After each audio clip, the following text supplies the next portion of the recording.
Alright, Shalom, Hebrews. This is a message from the Israelite Brotherhood. Alright, Hebrews. You know, we got a whole lot going on in the Israelite community, and as Hebrews starting to wake up, you got a whole lot of Israelite institutions and, starting to be, the institutions gonna be them camps because, the many people that ain't, part of the camps, we don't have the finances and stuff to get the big major organizations going on with big buildings and such like that, and tax exempt. So those are some institutions. But check this out: as Hebrews starting to wake up, a lot of them are starting to gravitate towards those institutions and so forth. And man, we ain't gonna have no unity because there's so many different doctrines and so forth in the Israelite community. But it's a plus that we starting to wake up to that we Israelites. But I want to show us Hebrews how we can have unity, and this is unity that even the camps got to agree with because it's in the Tanakh. Our unity have to come off Tanakh history.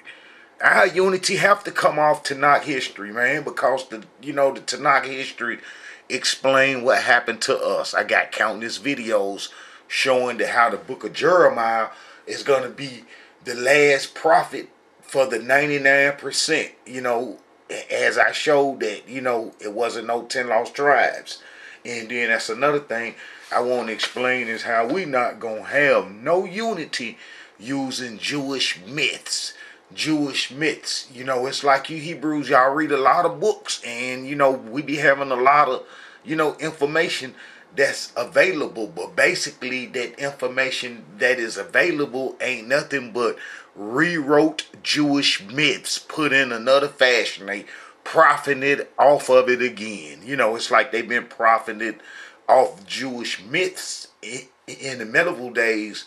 And man, soon as we broke covenant and our history fell into the hand of the Babylonian scribes, man, they start profiting off the whole Israelite culture and stuff. It's been like a big old business racket, and I'm gonna explain that.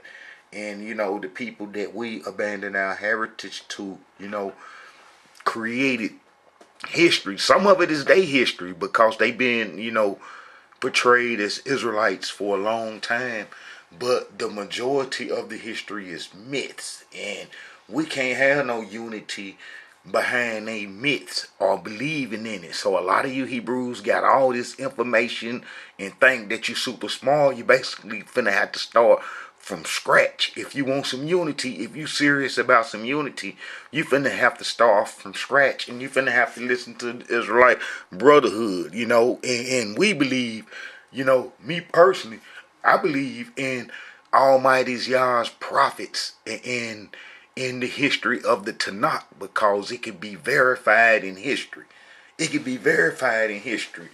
And, I know it's a great percentage of the Hebrew community that believe in the New Testament. And I will have to explain the New Testament to you. I'll do that in a later part of this video. We ain't going to have no unity believing in the New Testament. And I'm going to tell you the reason why is because the Creator don't speak in the New Testament, first of all. There's no thus says Yahweh, where the Creator told this person personally, hey, to go, do this. And then I got history showing that the New Testament is not what the Hebrews been taught, and that the Hebrew community is looking at the New Testament, which is a Christian book, through the eyes of the slave owners, and we basically believe in Christianity from the way that our parents handed down, who got it from their parents, who got it from their parents that go to the slavery days. That's the only belief system that was allowed in the colonies for the slaves was Christianity and to believe in Jesus. Some of the Hebrews changed his name around or try to use the original name Yahshua and so forth. But I got history showing that the New Testament is not what the Hebrews think it is, and we're not gonna have no unity off the New Testament because it's a book that come 500 years after the Tanakh history closed, and you'll have to understand what happened to the exiles from Babylon that was taken to Babylon during the Babylonian Wars. Now, this is what I'm speak about, some history that we can have some unity behind. I'm gonna show some history that we can have some unity behind. That the enemies, the people who portray themselves as Israelites, ain't never ever mentioned nowhere in history what happened to the Hebrews that went into Africa during the Babylonian Wars. See, that's the history that we can have unity about, and it's been in our face. Unity been in our face all along. You know, unity been in our face ever since we been here in the slavery days, coming from the slavery days, and then they taught our ancestors how to read the Bible. Unity was there, but it wasn't the time. You know, the time is now. You know, the time is now is because we can show that we are the Hebrews from the Tanakh that ran into Africa during the Babylonian Wars. And how about that they never mention nowhere in history there's no people in ancient times or in medieval times or in modern times to write about what happened to the Israelites that ran into Africa during the Babylonian Wars. You see, that's been quiet history. And then that's why our unity is, because this leads you to us. And I can show that the Hebrews ran into Africa during the Babylonian Wars. And like I say, that's quiet history that our enemies never recorded. And I'm going to have to do a little explanation on our enemies, or the people that our heritage fell into their hands, and what type of people that they were before they came to the promised land. Now, what a coincidence is that they've been connected to the promised land for the longest, because basically our heritage fell into the hand of the Amorites. If you just boil it all down and just break it all down, our hands fell into the Amorites' hands, you know, and the Amorites were the chief people of the Canaanites. They basically, when you think of the Canaanite tribes, you really, you know, it's the Amorites, and the Amorites were the chief of the Canaanite tribes, and they civilization went from Canaan all the way to Mesopotamia, Sipper. And what a coincidence is that we didn't destroy the Amorites when we come out of Egypt, and that was one of our gravest mistakes, is because the Amorites are responsible for Western civilization. Okay, Hebrews, how about the Amorite Sepharvims? The Sepharvims from Sippar. These are Babylonian scribes that's responsible for Babylonians' God's history, Murdoch, Norajel, and you know, Nebu, and all the Babylonian fallen angelic beings' history have been recorded by the people from Sippar, the Sepharvims, who can trace their heritage all the way, you know, back to the Tower of Babel. They gonna be, you know, descendants of the giants, you know, because the Amorites mixed with the giants, the Nephilims, you know, the fallen angelic beings. You know, that's why come they got all this technology, and your boy Elon Musk is off into the skies and so forth, you know, because they are descendants from the fallen angelic beings, and our heritage fell into their hands, and they got thousands of years of civilization and controlling people and their thoughts and everything. And the only refuge that we had that we wouldn't have fell up under their control is the covenant that the Creator gave us, and how we was tricked out of it, and our heritage fell into their hands, the people from Sippar, the Babylonian scribes. Now, these are scribes that's responsible for writing cuneiform texts and so forth. The cuneiform texts that they've been finding of lately, and how, you know, it take the Jews to kind of like translate them, and like Zechariah Sitchin and so forth. You know how he's supposed to have translated the Gilgamesh epics and the cuneiform writings, where they been playing that con game, that how that they just so happen to know how to translate cuneiform text, is because that they are the Babylonian scribes, but because they got our Israelite heritage and portraying themselves as the people that are descended from Shem and Noah, that go all the way back to the prophet Adam, and you know, instead of the fallen angelic beings, is that they, you know, don't just confess, you know, that they had previous contacts with cuneiform translations, but our heritage fell into the hand of the people who's been controlling history and writing about history, the only ones that write about history and wrote about history for thousands of years.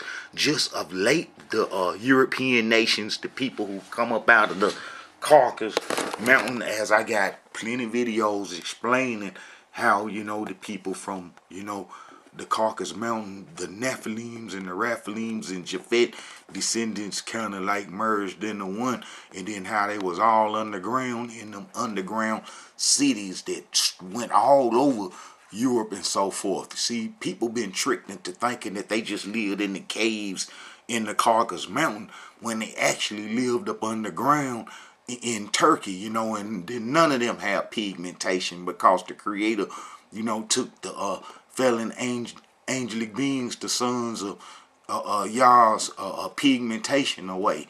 And then, you know, Cain didn't have no pigmentation, you know, because he killed his brother Abel and so forth, you know, and that was one of the punishments of the Creator when he was dealing with his creation, you know, is that he took their pigmentation when they violated and became evil and wicked and so forth. Well, that them folks lived it underground, and then how did they come up out from underground and then went to Babylon and other places and so forth.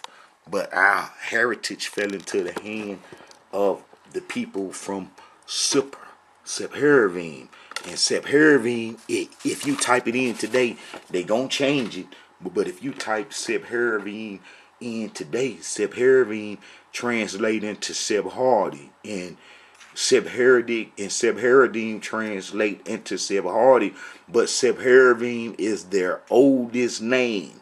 Is their oldest name. You know, then it translates as being broke down into Sephardi. Sephardim are the Babylonian scribes from Sippar, and those are the people that our heritage fell into their hands. And you know, it's a wrap when our heritage fell into their hands, and then they are Amorites, you know, because Amorites are the founders of Mari and the whole Babylonian area on the Euphrates and so forth. You know, all these are they cities, and all these will be book towns and so forth, where them folks kicked it at. And that's like where them Nephilims and Raphalims origins and so forth. I got videos talking about this, going into this history, but you know, them people put, you know, history together after we broke covenant to start concealing, you know, their true identity and so forth. And those Jewish myths that they created is what the people believe in, and then those are what the Hebrew Israelite organizations and institutions believe in. And we're not gonna have no unity believing in those myths. Is that 10 lost tribes and that Hebrews ran into Africa in 70 AD, or the belief in the New Testament. I have history to show that the people of the New Testament were not the Hebrews, but were actually the people that we Hebrews abandoned our heritage to when we went into Africa during the Babylonian Wars.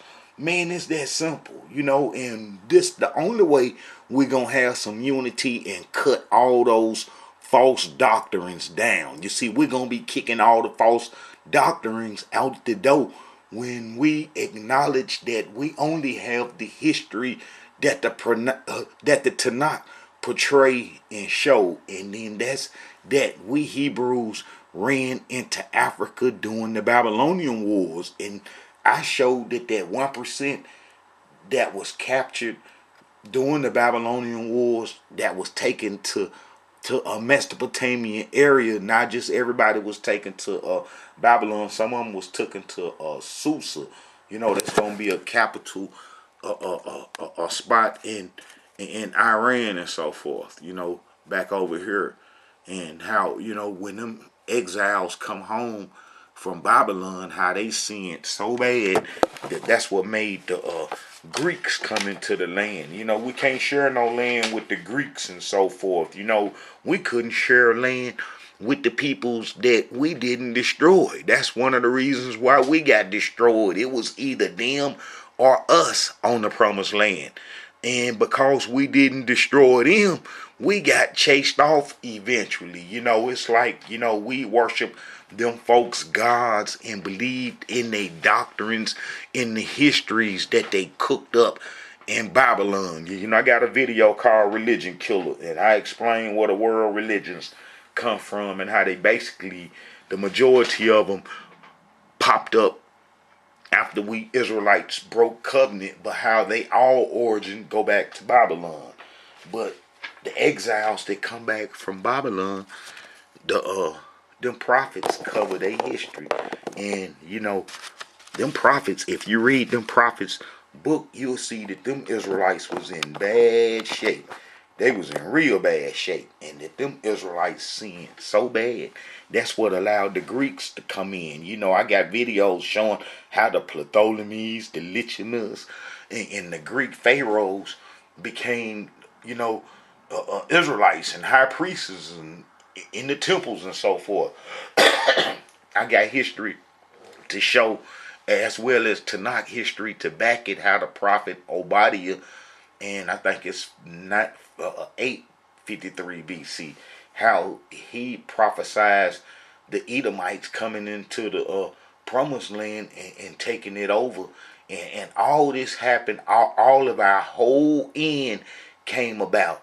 Our end came about, even though it lingered a little bit. It was a little bit of light left with the exiles, but how that was eventually extinguished with the Greeks and so forth. And how the majority, the 99%, went into Africa during the Babylonian Wars. And that's the history that we unite around. We can't unite around no other history but that we went into Africa during the book of Jeremiah, and that prophet Jeremiah was our last prophet, and how it was over with after that, because after we had ran into Africa during the Babylonian Wars, and that's what the book of Jeremiah is about, we said that we was going into Africa to worship the Egyptian religion. That would activate the curses immediately. That would activate the curses immediately. And how I showed it, the ones that went into Africa never came back out to be reunited with Ezra and Haggai and Zechariah and Nehemiah and Malachi. And I show you in the other videos. I got a video called Hebrew Israelite Timeline, and how I show you how they got all the books mixed up and so forth, and how when you read one book and then read another book, and how you be done read the history that you be looking for the prophecies to be done had taken place, and how they be done already took place in the book that you read, but now you done read this other book, and how they not chronicalized in the right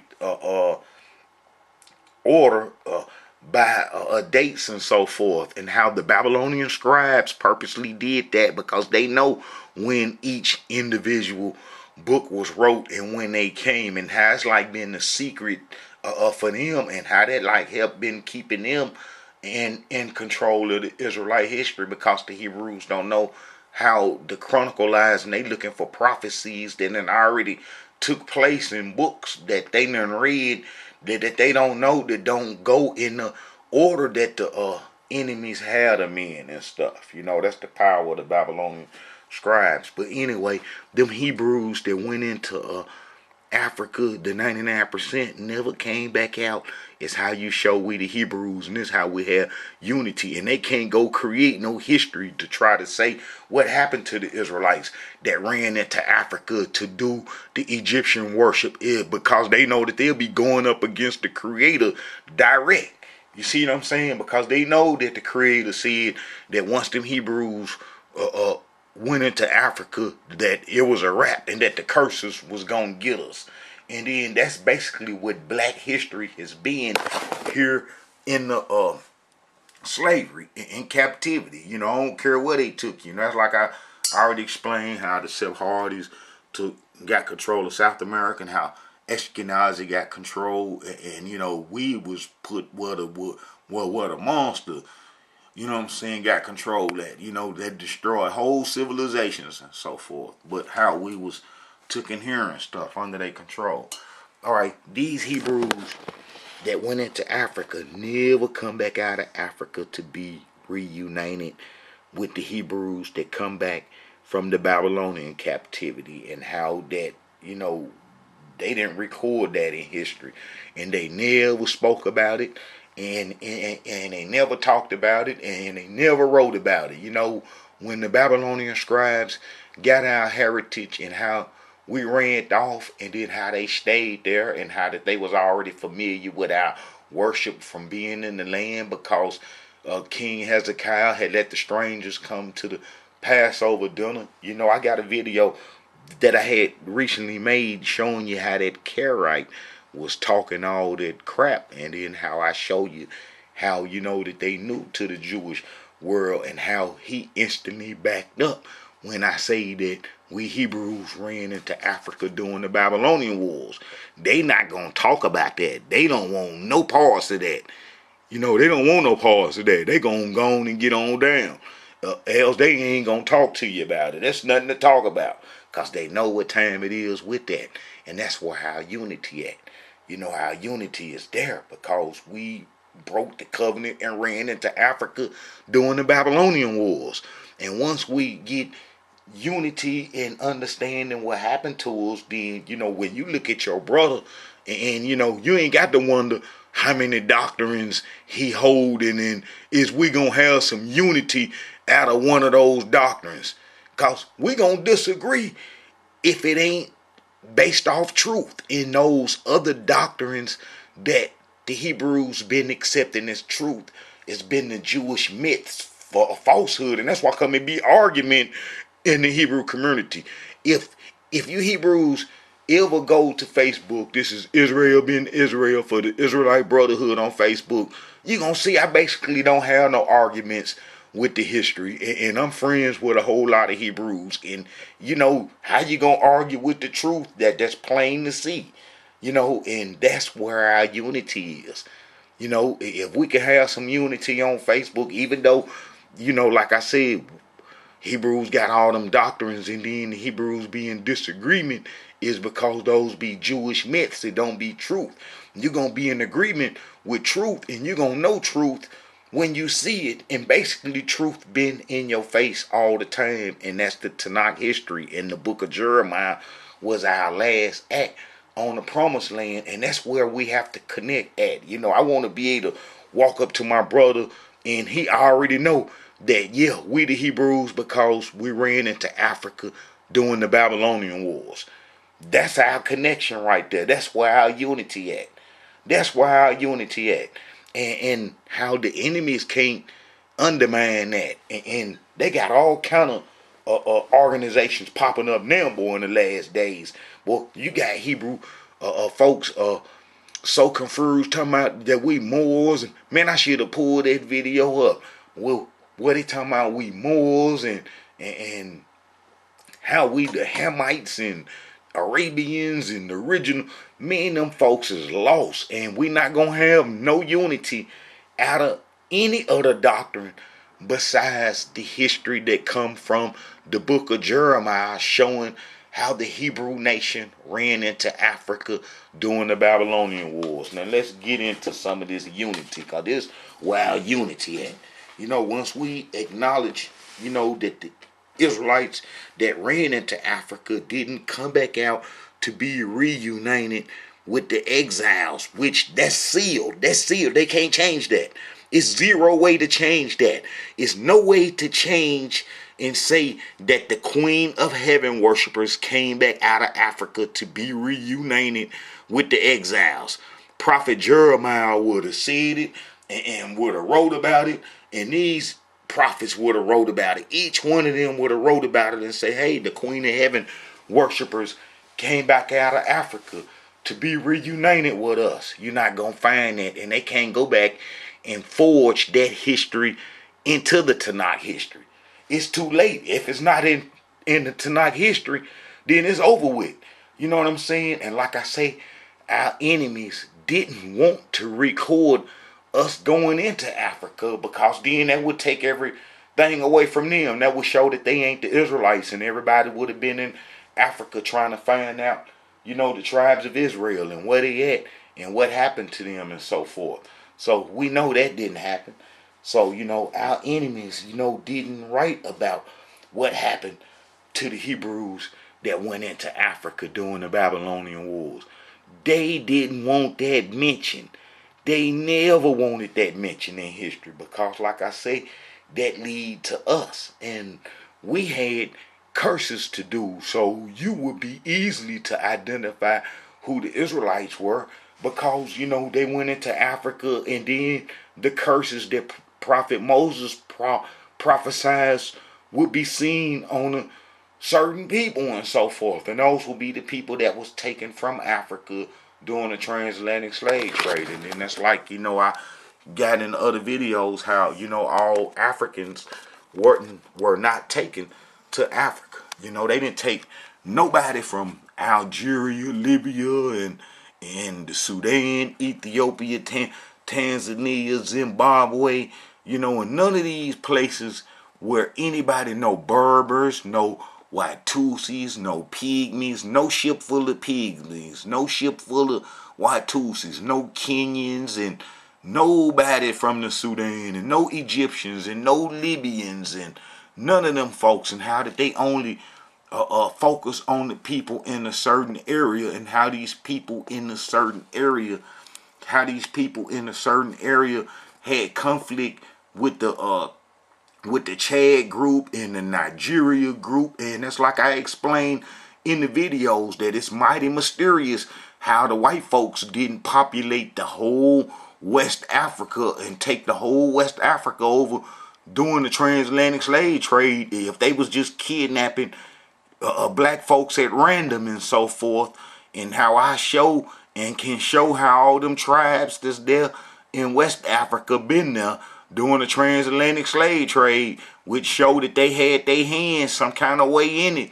Because how in the world is you gonna be in West Africa and the white folks kidnapping folks and pulling up with cannons on ships and grabbing folks and so forth? So the history that we have about the transatlantic slave trade is incorrect, like all other history that we have believed in coming from our captors and so forth. They never told the truth. They never told the truth from the beginning, and we can't look for them to tell the truth in the end. And how all these peoples that's in Africa don't have no connection to it. They don't even have it in their folklore how they people was taken to and kidnapped during the transatlantic slave trade, and how them folks ain't never tried to hook up with us, and they ain't tried to hook up with us now. And when they come over here to America and own stuff, how is no connectedness, how is no connection, and how did they look at us like some aliens and so forth? You see, and how we Hebrews, still confuse and want to be in love and friendship with people that don't have our best interests at heart and so forth, whether they black or white. This is not a color thing. And when you come into the Israelite heritage, that's another thing. We ain't gonna have no unity. You got Hebrews of all degree in pigmentations, and it's like I could show that the Creator said that we would be mixed, and but how some of our folks gonna get mixed because of the captivity, you see, and how some of us would be, mixed with the beast and so forth, and how that's in scriptures. And yeah, man, happen and stuff. And, the Hebrews, mate with, folks that we ain't supposed to, as happened in the biblical days. But, we're all Israelites, and we're going to have some unity. And our unity is if you accept your Israelite heritage and be willing to follow Almighty Yah. It don't make no what color your skin or your pigmentation is. If you willing to follow Almighty Yah and be truthful and humble yourself and respect your brother, no matter what pigmentation he is. It's like I can show how, that Hittite, that no pigmented Hittite that come where his ancestors come from, Turkey, them underground folks, but how he was in the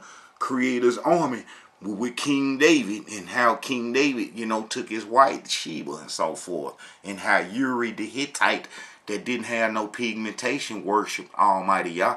So, our unity comes in worshiping Almighty Yah overall, but for us Israelites that's in captivity, our unity gonna have to come from some truth about our history. We got to get our history correct first. If our history ain't correct, then we can't have no unity. And like I explained, there's no unity in none of those other doctrines, that don't show that we went into Africa during the Babylonian Wars. If the history not showing that we went into Africa during the Babylonian Wars, then you should count that as a doctrine that we can't have no unity in. All Hebrews should be looking for history and doctrines that we can have unity in. And I'm telling you, the only unity that we can have is off the Tanakh history, showing that we Israelites ran into Africa during the Babylonian Wars. That's the only history we can have. That's the only history we can have. We can't have no other history. And we ain't going to have no other unity, because the Tanakh explained what happened to us. It lead to us. And like I say, let me get into some of this, and then I'm going to talk about them Babylonian scribes so much. But if you go to the book of Jeremiah, the book of Jeremiah is going to be our last act on the promised land. This is during the Babylonian Wars, and as you read Prophet Jeremiah, you're going to see how he was sent to us, and how the Creator told him to go tell us that, to get right. And how, if you read the book of Jeremiah, you'll see how we was sinning so bad, and how we was wicked and robbing and killing and stealing, and it wasn't nobody righteous, and how that our sins and wickedness was on parable to Sodom and Gomorrah. I got videos explaining that. And then how that we had to be driven from the land, because we started to mix with the folks in the land. But above all that, we was on Egyptian religion. It was the Egyptians that basically doomed us, because the Egyptians had to do trade on the other side of the promised land. The Egyptians had to do trade on the other side of the promised land, else we was gonna be killing the Egyptians. If the Egyptians can't do trade, they cut off. And the Egyptians exported linen, yarn, and horses, and chariots, and all kind of stuff. Wooden products, bowls and spoons and stuff. All kind of stuff was exported from Egypt to the other parts of Mesopotamia and around the Mediterranean Sea and so forth. And how, we was blocking the Egyptians having that covenant right there that the Creator gave us, which was what he intended, because the Egyptians had lost their way, they soul. They was worshiping animals, humans with animal heads, the hybrid religions and so forth had got caught up in the Egyptian culture, and the Egyptian culture was worshiping them hybrid gods and so forth. The same way in Mesopotamia, humans with human bodies and animal heads and so forth. So, they had to be cut off. And the Canaanite culture really had to be cut off, because the Canaanite culture is what we have today, because the people that we abandoned our heritage to were Amorites, and they are responsible for the setting up of America. You know what I'm saying? That's like I got a video, man, explaining how, a certain people was responsible for the transatlantic slave trade, and how, how them people got us thinking that some other people were responsible for the transatlantic slave trade when it was basically them folks, And if you listen to this brother here, he's a professor, and they, got rid of him. He got sick and fell into their hands and so forth. But they hurry up and got rid of him because he like the first to document the Jews' involvement in the transatlantic slave trade and how they dominated it and controlled it at 99%, and how those are the people that we abandoned our heritage to, just came and got us and brung us here and then put they false everything on us. Listen. Summarizing the facts of Jewish involvement in the slave trade. What precisely was the nature of the Jewish involvement in the African slave trade? The Jewish involvement in the African slave trade... They got rid of him before he knew he was an Israelite. Long before the actual slave trade across the Atlantic itself. If he would have made that connection, oh man, he'd have been unstoppable. Origins around about 1441. When Portuguese sailors landed on the West African coast and kidnapped a few Africans, brought them back to Europe.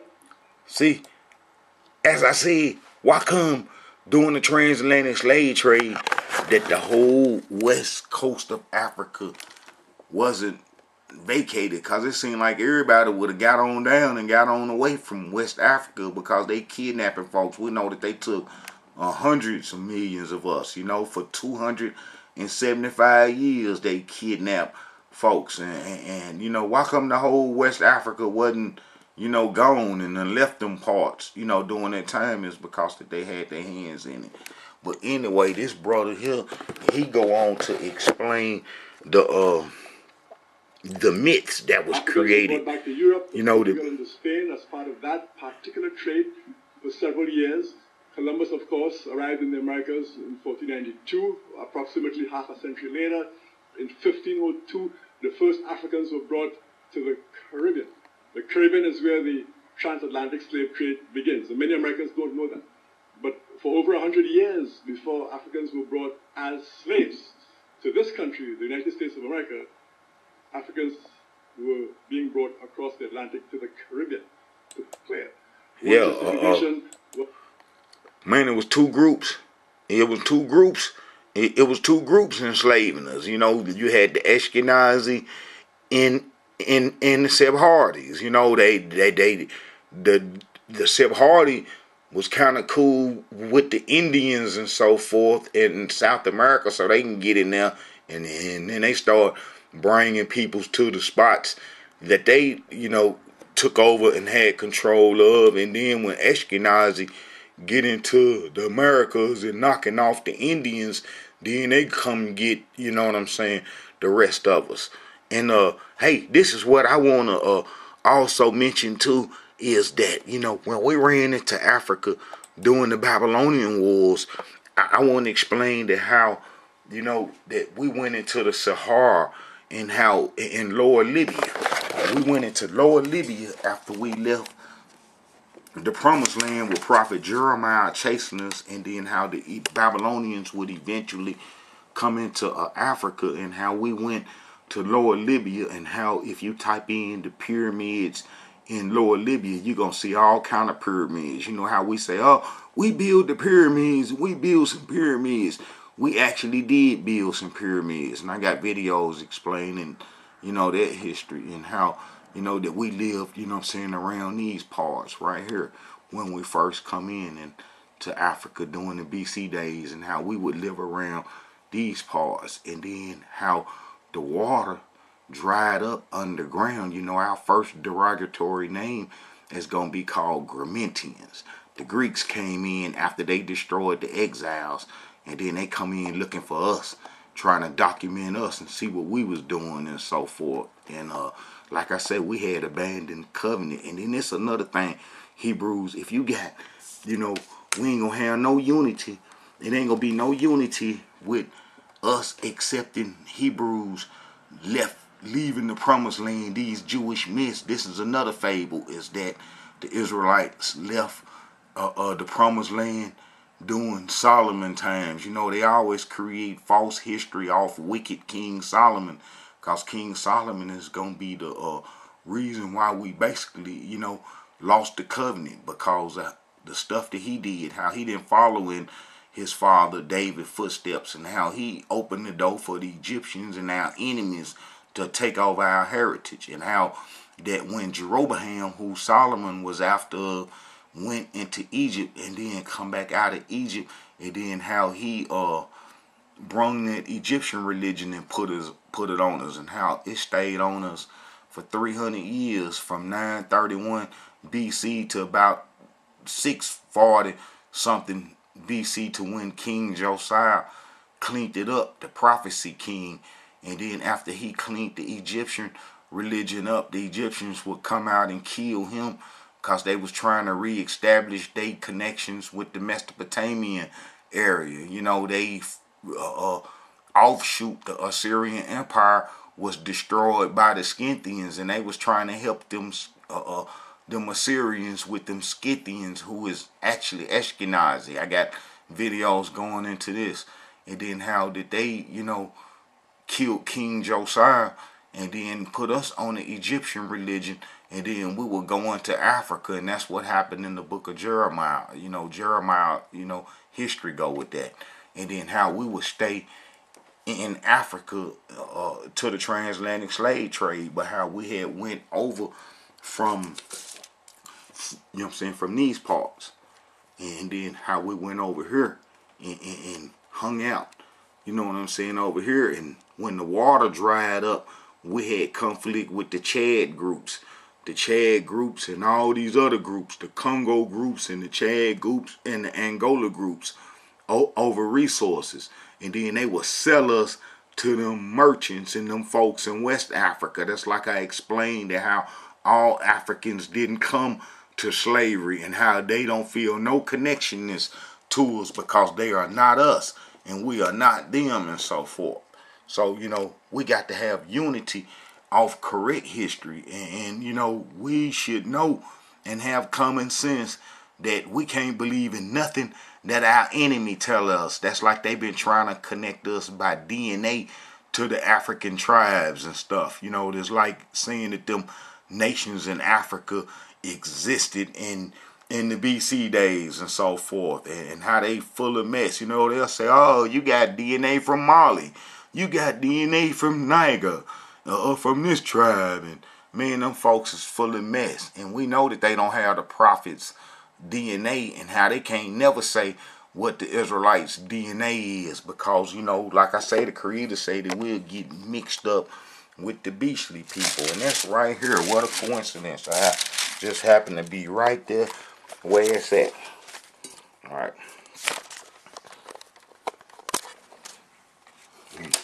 Alright, you see it says, behold, this is Jeremiah 31:27. Behold, the days come, said the Elohim, that I will sow the house of Israel and the house of Judah with the seed of man and with the seed of beast. You see what I'm saying? And that's going to have happen in the transatlantic slave trade. That was part of the curses, that your sons and daughters will be given to another nation. You won't have nothing to, no way to stop it. And how that, that they'll take your wife and, live in the house with her, and how you'll build the house and they'll snatch her and live with her in it, and you won't have no power to change that.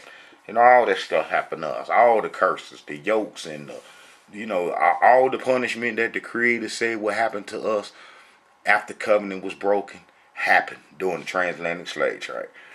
All right, Hebrews, we can have unity of correct history. We're not going to have no unity of the doctrines that our enemies created. So basically, all them books that you Hebrews went and bought and think that you right, and that some kind of way that these non-Israelite peoples are the people that portray to be Israelites got correct history, and how you just got it now is going to basically be false if they not coming from the book of Jeremiah, showing that we went into Africa during the Babylonian wars. That's the only way that we can have history, unity. We're not going to have no unity. No other way is that we got to show what happened. And what happened is we went into Africa to do their Egyptian religion. And man, it was over with. It was a wrap. And that's what the book of Jeremiah is about. And this is it right here. This is our last act on the promised land. And we even played with the creator. I keep reading this over and over and over. But, man, this is what happened. By the time you read the book of Jeremiah and then you get down to 42. Then all the captains of the forces, and Johan the son of Ker, and Jezaniah the son of Hoshea, and all the people, from the least even unto the greatest of them, came near, and said unto Jeremiah the prophet, Let we beseech thee, our supplications be accepted before thee, and pray for us unto the Elohim thy Yah, even all this remain, for we are left but a few of many, as then eyes do behold us, that the Elohim thy Yah may show us the way wherein we may walk in the things that we may do. Then Jeremiah the prophet said unto them, I have heard you, and behold, I will pray unto the Elohim your Yah according to your words, and it shall come to pass that whatsoever thing the Elohim answer you, I will declare it unto you. I will keep nothing back from you. And then Jeremiah go leave. We had got chased off the land by Ashkenazi. I got videos showing how Ashkenazi come in on horses. After we said we was going to do the Egyptian religion, after the Egyptians then killed King Josiah, and then how that Ashkenazi came into the promised land and chased us off the land, and we was on our way into Africa. And then that's what the book of Jeremiah is about. He had caught up with us, and we said that we didn't want no parts of them folks. And I got videos showing how that them folks, when they captured you and killed you, they tie your body parts on their horses and ride around with it and make clothes out your skin and so forth. And how that them people destroyed the whole Assyrian Empire, extinct them, and how we didn't want no parts of them. It was the Chaldeans. They had took the Chaldean nation over the Scythians, Ashkenazi, and how that they was used to extinct nations and peoples and wipe whole tribes out. You see what happened to the natives when they pull up and got, American stuff, how they instantly got on them horses again and started riding around. Well, that's how they whooped everybody in the past, on them horses. When they come down on you with them horses and them spears and them crossbows and them different arrowheads, it was over with. I got a video explaining all the different arrowheads that them folks, shot at us and so forth, and how that we was driven off the land. We had to be some dumb people, kind of like how we dumb them, and how that we was worshiping Egyptian religion. How you gonna worship Egyptian religion on the promised land? That's impossible. The Creator was gonna get us. We didn't believe. We was all messed up, just in the same state of mind that we in now, because the same people that tricked us in the past is over this system, governing from behind closed doors, and how did they agenda and how did they control governments and the functionings and the administrations, and how did they got us caught in this system, and how we at a disadvantage, and how that this system is used to destroy us. Every which way we turn, there's no prosperity. There's only imaginary prosperity, and how, you had you some cars nice in the house, but how your soul be gone and so forth. And how some of us can eat good and so forth, but how you really don't get full and so forth, and how it's something missing in your life. And that's going to be because, you an Israelite, and you need to connect back to that, and that's where, your righteousness come from. But them folks was used to chase us up off the promised land, and then they chased us into Africa, and then they didn't come all the way into Africa. They even took Egypt over for 50 years. And then, the Persians would defeat the Babylonians and 538 BC. And then, how we didn't come out of Africa after being in there. The exiles, we didn't come back from out of Africa from worshiping the Egyptian religion to be reunited with the exiles. These people that went into Africa who lied to Prophet Jeremiah saying that if you go ask the Creator what we should do after being chased up off the land, and how we said that we're going to do whatever you say we're going to do. And then how the prophet Jeremiah come back out and say, hey, the Creator said go back to the promised land and hold it down. And he going to, make it right. And then we said, no, he didn't say that. And we went on into Africa, never to be heard of. And that's what our enemies didn't record. And I'm going to show, if I got enough time, how our enemies were around and were Babylonian scribes, and how they could have recorded that the Hebrews ran into Africa to do the Egyptian religion, and how that they wanted no parts of that, and how that they ain't write no additional history to cover that. They ain't try to say nothing, about that. All right, this Jeremiah 42:3. That the Elohim may show us the way wherein we may walk in the things that we may do. Then Jeremiah the prophet said unto them, I have heard you.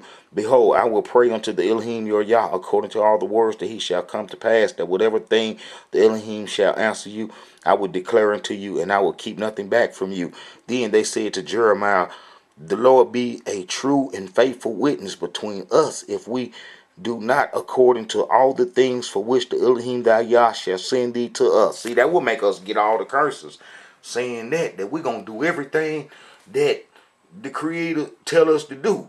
After we done ran into Africa and ran up off the land, going into Africa to do their religion. Now, the Creator going to make all his words come to pass on us. Because we said we was going to do everything he say. So the Creator gonna do everything he say, and that's gonna translate into the curses in the transatlantic slave trade. See, if these so-called white folks, if the Caucasians know that the Jews been tricking them for a long time, they'll get real mad about this. How they done dogged the Israelites out by mistake. It's white folks that don't want no parts of what's going on and what went on in history, and how they tell you they ain't had nothing to do with it. Well, they got to start pointing out to the Jews now that the Hebrews ran into Africa during the Babylonian wars, and those are the people from the transatlantic slave trade, and that's the only way that they can have unity with us. They can't have no unity no other way. They got to be for the truth too. All right. So the prophet Jeremiah would, go to the Creator, and then, he would, come back in 10 days. And man, it's awful. Let me see. And it come to pass after 10 days that the word of the Elohim came unto Jeremiah. Then called he Johan the son of Ker, and all the captains of the forces which were with him, and all the people from the least even unto the greatest, and said unto them, This said the Elohim, the Yah of Israel, unto whom ye sent me to present your supplications before him. If ye would dwell abide in this land, then I will build you, and not pull you down, and I will plant you, and not pluck you up. For I repent me of the evil that I have done unto you. But be not afraid of the king of Babylon, of who ye are afraid. But then as you go on and read, look, it said, But if ye would say, we will not dwell in this land, neither obey the voice of the Elohim your Yah, saying, No, but we will go into the land of Egypt, where we shall see no war, nor hear the sound of the trumpet, nor have hunger of bread, and dwell there. Now, therefore, hear ye the word of the Elohim. He's saying that if we had went off into Egypt, how, it was a wrap.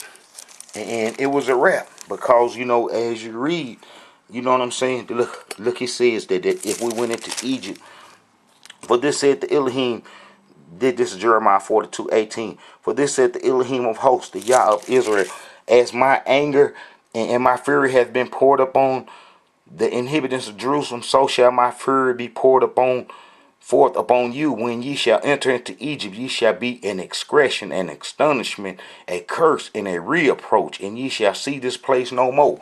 We didn't see the place no more. We didn't come back to be you know, with the exiles when they come back from Babylon.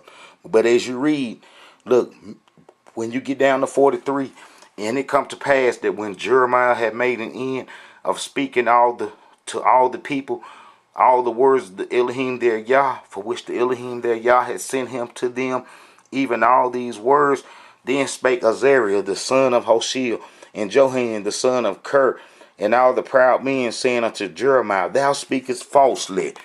The Elohim our Yah hath not sent thee to say, Go not into Egypt to sojourn there, but Baruch the son of Ner setteth thee on edge for to deliver us into the hand of the Chaldeans, that they might put us to death and carry us away to Babylon.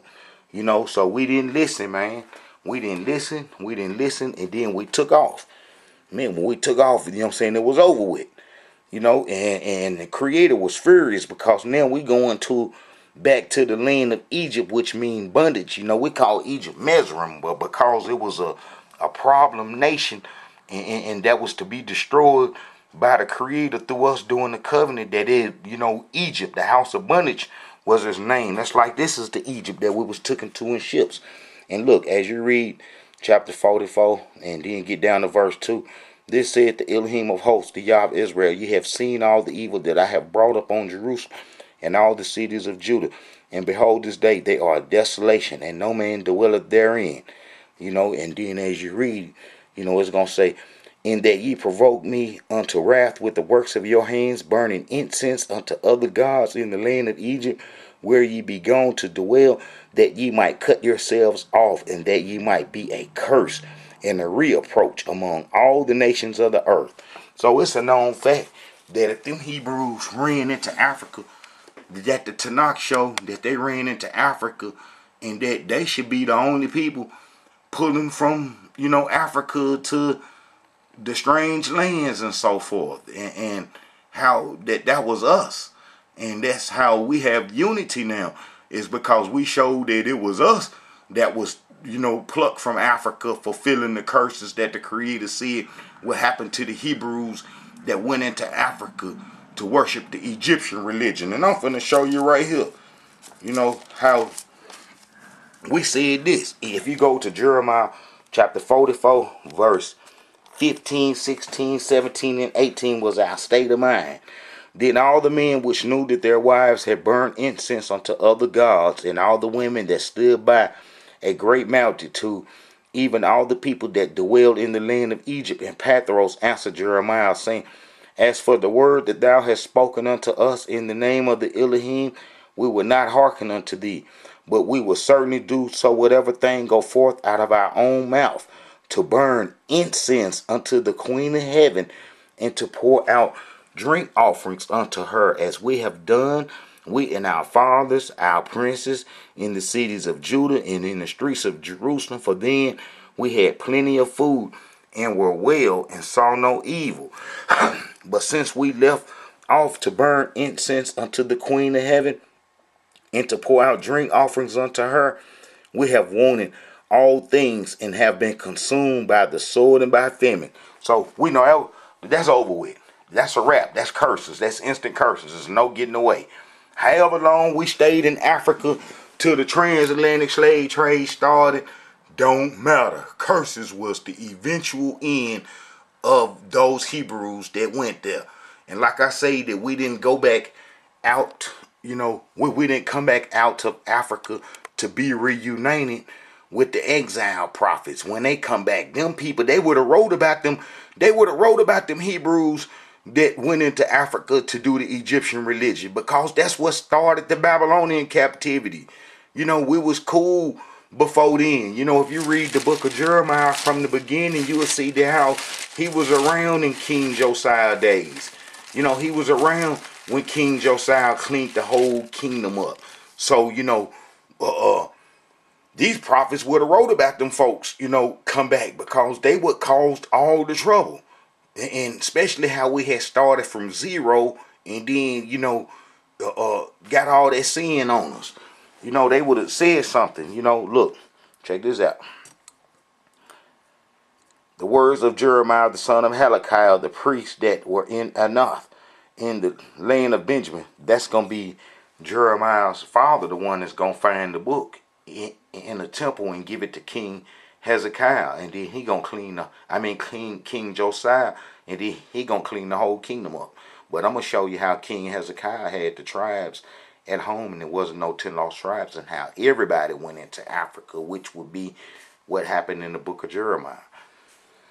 All right, so, Jeremiah was around during King Josiah days. Look, to whom the word of the Elohim came in the days of Josiah, the son of Amon, king of Judah, in the 13th year of his reign.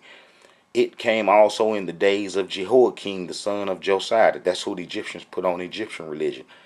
King of Josiah of Judah, even unto the end of the 11th year of Zedekiah, the son of Josiah, king of Judah, unto the carrying away of Jerusalem, captive in the 5th year. So we know, let's go look at King Josiah, because King Josiah cleaned the whole kingdom up, and that's going to be 2 Chronicles 34. 2 Chronicles 34. Like I say, they got the books all mixed up. And second Kings chapter 22. But look, King Josiah was a prophecy king that was prophesied from Jeroboam days, when Jeroboam from the tribe of Ephraim was chased into Egypt, Africa, to his relatives. It's like I got videos showing how the Egyptians left with us during the Exodus, the mixed multitude, the people from West Africa, the people from Lower Egypt. The people from Lower Egypt controlled Lower Egypt, and they had all the pyramids built on the west side of the Nile instead of on the east side of the Nile. And how the people that control Lower Egypt we was kicking it with, and how Joseph answered Pharaoh dreams, and how Pharaoh was slick and gave Joseph the priest's daughter, probably said, have plenty kids, bam. Make sure you have some kids, bam, now. And then how Asenath would have Manasseh and Ephraim, and how the tribe of Ephraim stayed hooked up with the Egyptians, would keep us messed up, and how they would be the reason for us running into Africa, is because that they had a long tradition and standing with the Egyptians. They go all the way back, from Joseph, having the 2 children by the Egyptians, and then they leaving with us upon Exodus. They left with us upon Exodus, and then let me show that mixed multitude. Them leaving with us on Exodus. We know that Joseph was given the Egyptian woman. Joseph was given the Egyptian woman. Let me show you that. And then how that, he will have 2 sons by Manasseh and Ephraim, and how the tribe of Ephraim kept an Egyptian connection. And then how, that would mess us up, because that would make us, acceptable to the Egyptian religion. We can't do no other religion. We can't believe in nothing but Almighty Yah. All right, look here. All right, so we see this here. All right. And Pharaoh called Joseph's name Zephaniah-Paneah, and he gave him to wife Asenath, the daughter of Potiphar, priest of On. And Joseph went out all over Egypt. And unto Joseph were born 2 sons before the years of the famine came. Asenath, the daughter of Potiphar, priest of On. And that's a real serious priest. They even have the obelisk that was, enslaved, that we was enslaved with, that the Egyptian system was over with. It even came from Heliopolis, the city of On. And then this was the priest of On. And then when we went into bondage, when the upper Egyptians took over, they had that obelisk erected that, symbolized our enslavement. And that's Necho. That's the one that killed King Josiah and put us on the Egyptian religion that would cause us to run, into Africa, which would cause our enslavement. Like I say, this history you can have unity behind. We have to know this. This is the only history. We have to know this. All right, so we see that the daughter of Potiphar, the priest of On, bore unto him. And Joseph called the name of the first Manasseh, for Yah he had sent me and had made me forget all my toil and all my father's house. And the name of the second called he Ephraim, for Yah had caused me to be fruitful in the land of my affliction. So, and look, that mixed multitude would lead with us in Exodus when them upper Egyptians come on that didn't know Joseph and the work that we had put in, and then they would enslave us, start making us make bricks. You know, Egypt had a brick industry and so forth, and how we would have to sell bricks. Make bricks, and then they sold them bricks and so forth. You know, Hebrews be confused and think that we build the pyramids. We only build the pyramids in Lower Libya. All right, let's find that mixed multitude. All right, during Exodus, look, this would be Exodus 12:38. And a mixed multitude went up also with them, flocks and herds, and even very much cattle. Those going to be the Egyptians that left with us, that Joseph and them was kin to. And then how, you know, that they would mess us up, man. They would keep us throwed off. As when Prophet Moses went up to get the law, you're going to see that the Egyptians was with us. And then, you know, they say, hey, man, y'all make some golden calves and so forth for us to worship. And then, you know, they kept their religion on us. You know, when Moses went up, you know, and when the people, this is Exodus 32, and when the people saw that Moses delayed to come down out of the mount, the people gathered themselves together unto Aaron and said unto him, up, make us gods which shall go before us. For as for this Moses, the man that brought us up out of the land of Egypt, we know not what is going to come of him. All right, so, you know, then made the golden calf and said, this be you gods. Well, that would get us caught up. And that was the religion that the Egyptians put us on when they killed King Josiah. You know, so, you know, that happened. And then, let me show you this. When the prophet, not the prophet, but when King Solomon chased it, Jeroboam was from the tribe of Ephraim, so we know the tribe of Ephraim are kin to the Egyptians. All right. When you get to Solomon, 1 King chapter 11, 26, and Jeroboam the son of Debet, an Ephrathite, that's the Ephraimite, of Zeruiah, Solomon's servant, whose mother name was Zeruiah, a widow woman, even he lifted up his hand against the king, you know, because Solomon was doing all that old evil, wicked stuff. Like I say, that Solomon had all that stuff in that Egyptian connection, and he was letting the Egyptians come across the promised land. And Solomon, look, this is 1 Kings 10:26. 28. And Solomon had horses brought out of Egypt and linen. The king's merchant received the linen yarn at a price, and a chariot come and went out of Egypt for 600 shekels of silver, and the horse for 150. As for all the kings of the Hittites and for the kings of Syria did they bring them out by their means. See, Solomon was letting the Egyptians come across the promised land, and that's why they would keep us on their religion. And Solomon was wicked. That's why we was destroyed, because that.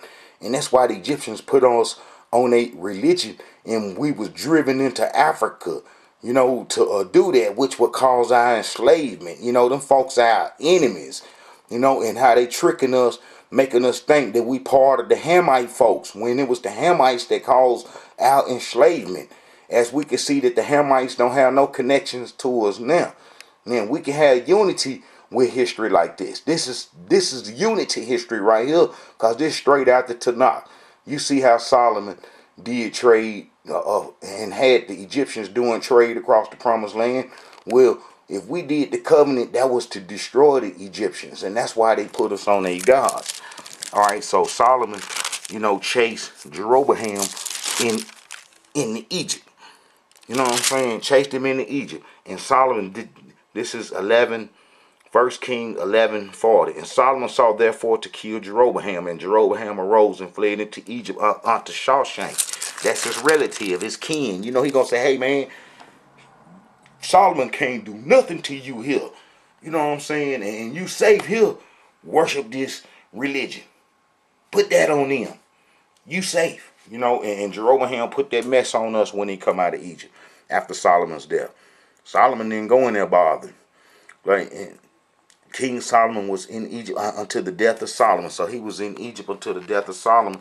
And then when he came out, you know, the Egyptians would even rob Rehoboam.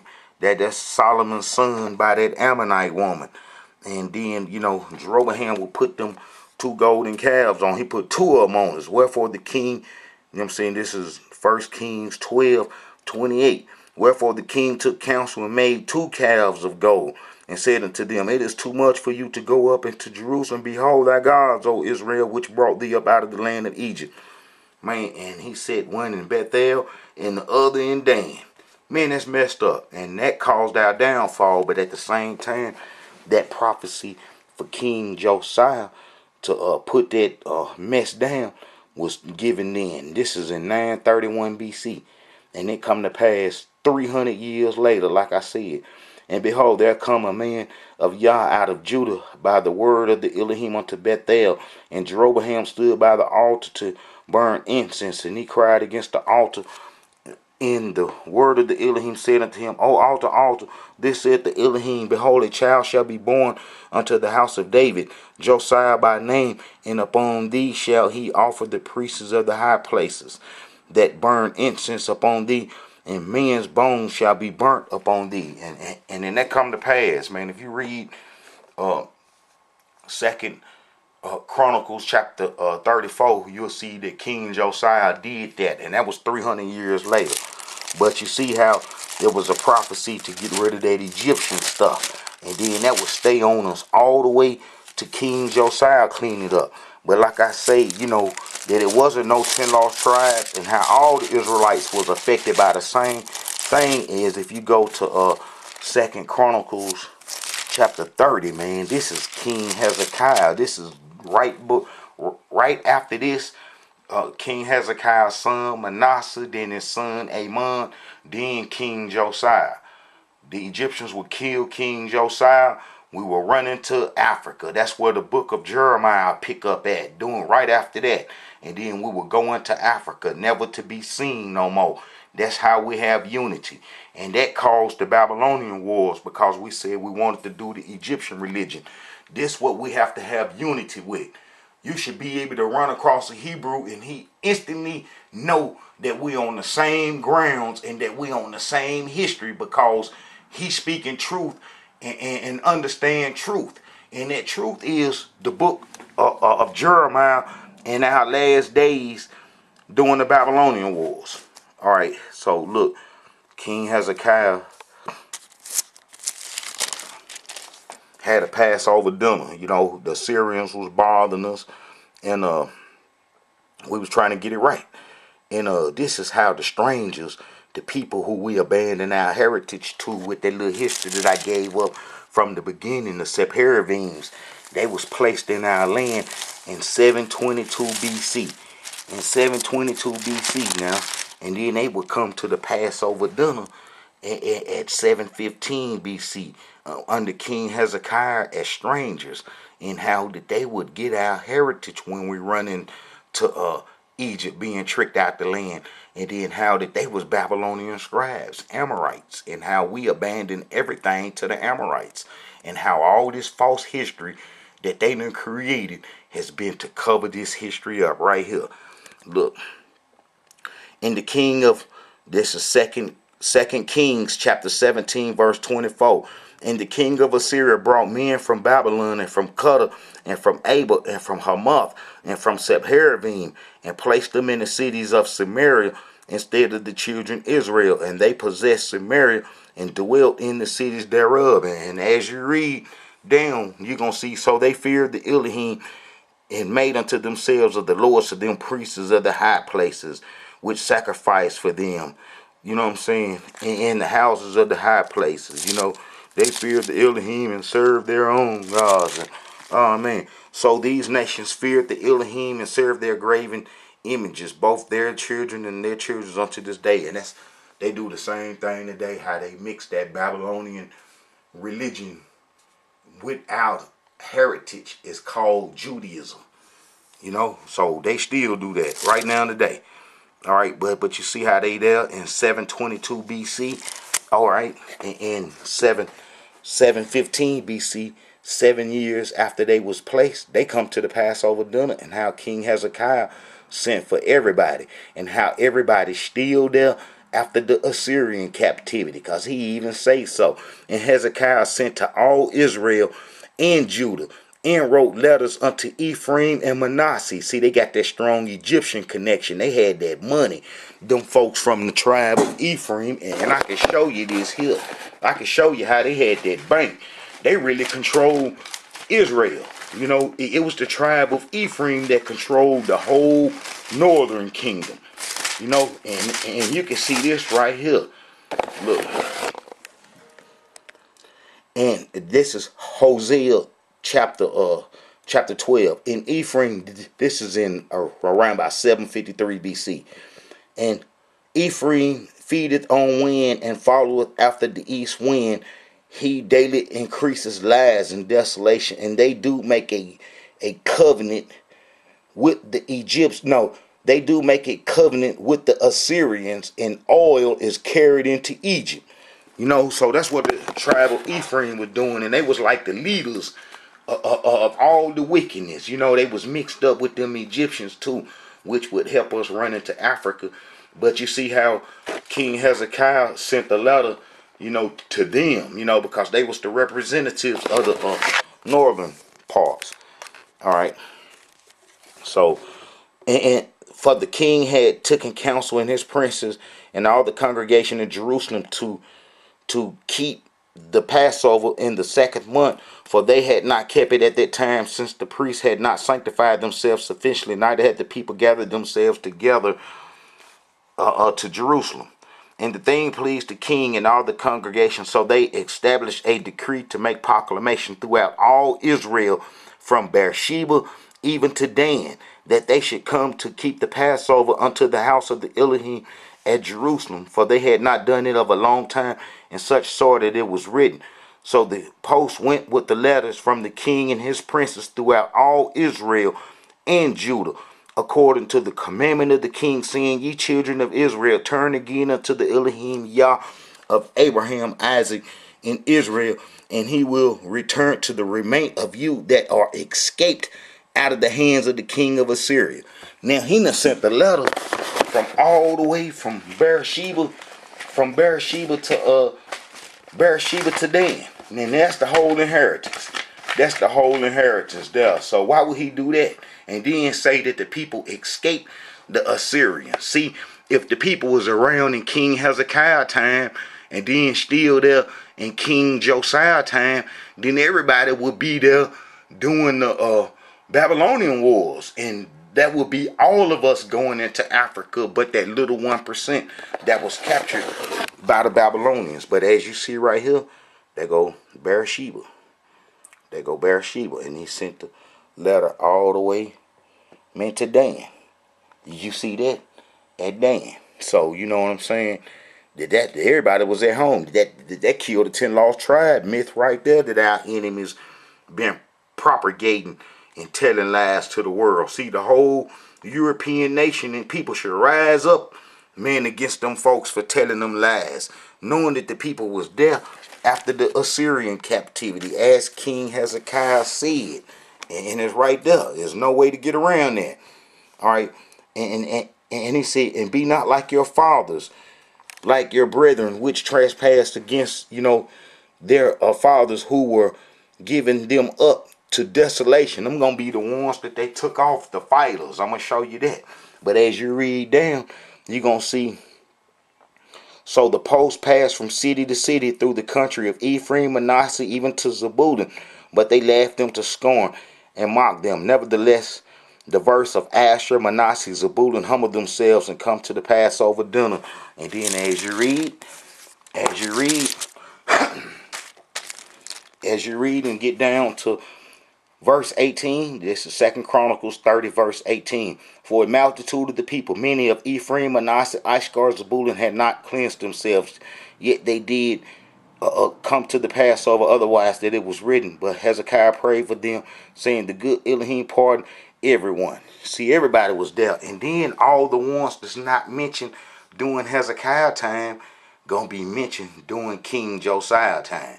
All right, here go the strangers, the people who we abandoned our heritage to, that was trying to practice what they was doing in the northern kingdom, was is these folks right here.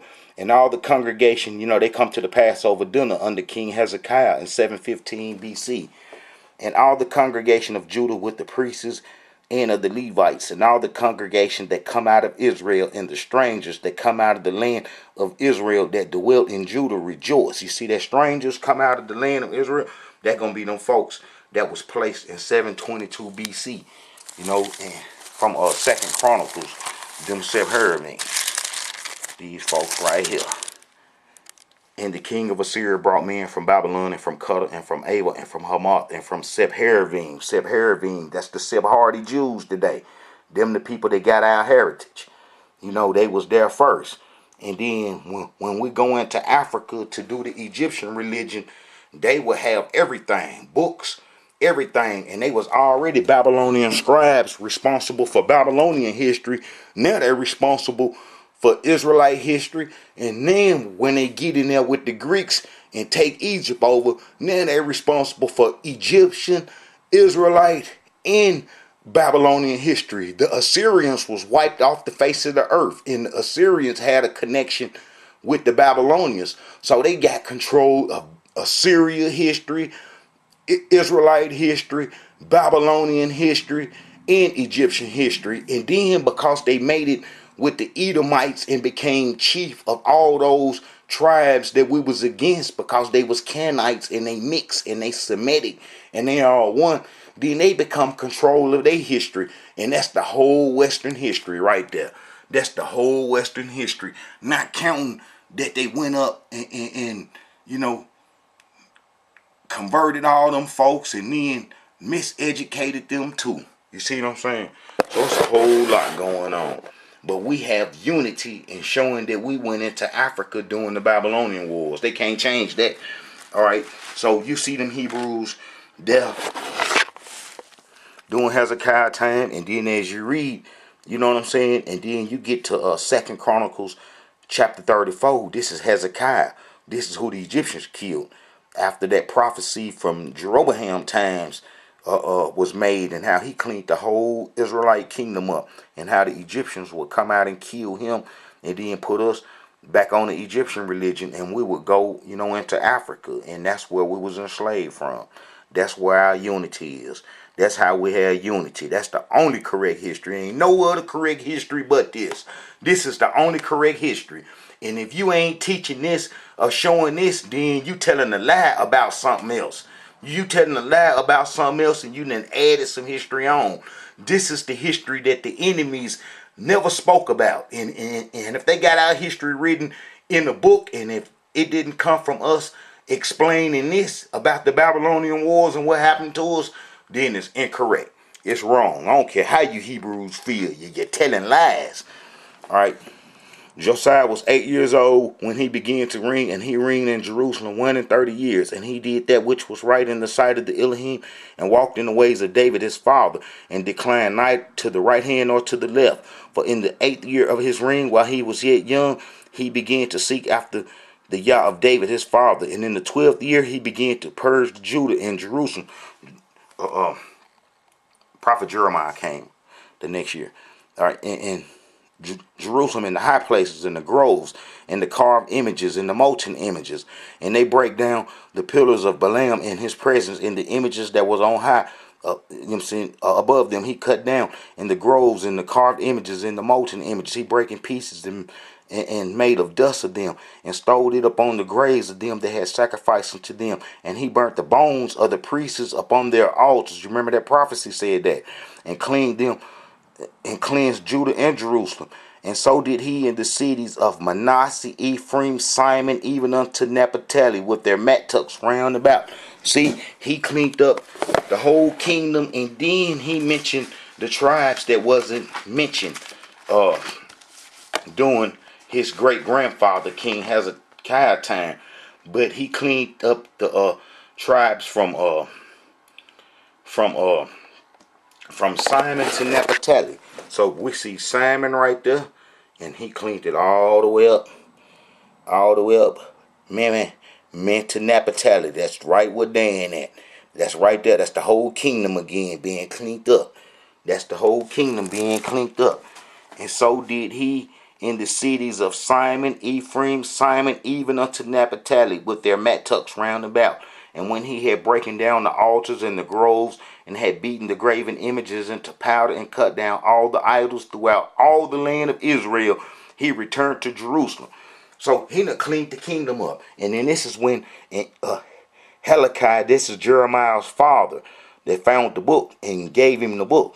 And when they had come to the high priest, they delivered the money that was brought, you know what I'm saying, into the temple. We was getting the temple rebuilt and refurbished. And then, they found the book and then give it to King Hezekiah. And then, King Josiah. And, man, he, went and cleaned the whole kingdom up. You know what I'm saying? And then he put us back on the law. He put us back on the law. And then, our enemies would come kill him. And Josiah took away all the abominations. This is 2 Chronicles chapter 34, verse 33. And Josiah took away all the abominations out of all the countries that pertained to the children of Israel, and made all that were present in Israel to serve, even to serve the Elohim their Yah. And all his days they departed not from following the Elohim their Yah of their fathers. And then the Egyptians come kill him. This dude right here, Necho. Necho would come kill King Josiah. Necho would come kill King Josiah, put us on the Egyptian religion, and we would go into Africa. All the tribes is what I read in the book of Jeremiah, how we said we was going in there to do the Queen of Heaven religion, the Egyptian religion. So, that's where our unity come at. They can't stop us from uniting with the correct history, which will push them back, because they know that they didn't go into Africa to do no Egyptian religion and to live among the Hamites and to be enslaved often among them, took into strange lands and so forth. These are the people who did it. Right there. Ashkenazi code name in history is Scythian. The Sephardists, they come from Spain and Portugal. That's like, a lot of Hebrews be using the Jewish history and how the Sephardim and the Moors. But this is what I want to explain also, is how that the Ashkenazi created Christianity.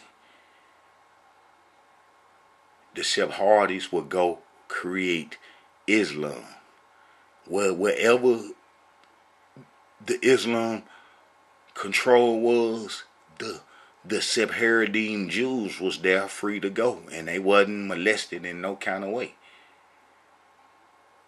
Same way with the Christians, with Ashkenazi. Wherever Ashkenazi go in Christian lands, he cool, because he developed Christianity. Well, those Sephardims that helped Muhammad with Islam, and everybody know that Jews was all around him as merchants and so forth, and that's how he got the biblical history and stuff, and plus them Edomites down in Arabia anyway. I got videos showing how those are the Edomites, and how Teman is Yemen, and Oman is Omar, and how those are Eliphaz's sons. Those are Edom grandkids and so forth, and how Edom, heritage is right there. All right, and then, all right, Hebrews, let's get rid of the wind this down. All right, we can have some unity off correct history, but we ain't gonna have no unity off false history, and how our enemies created false history to hold us at bay, and how it's already prophesied we're gonna eventually come into a heritage. But we must show how we went into Africa during the Babylonian wars. Is how we have unity, and you can only have unity off a sense of correct history. We wasn't there, we wasn't born then. We can only go by what our ancestors left us, and that's the Tanakh history. And man, we can pick that up, and it leads right now to us today easily. All right, shalom, Hebrews. This is a message from the Israelite Brotherhood. I show you how, we went into Africa during the Babylonian Wars and how, they killed King Josiah and put us on the Egyptian religion, and we would go into Africa, and then how that would cause our enslavement and how our enemies never wrote this in history.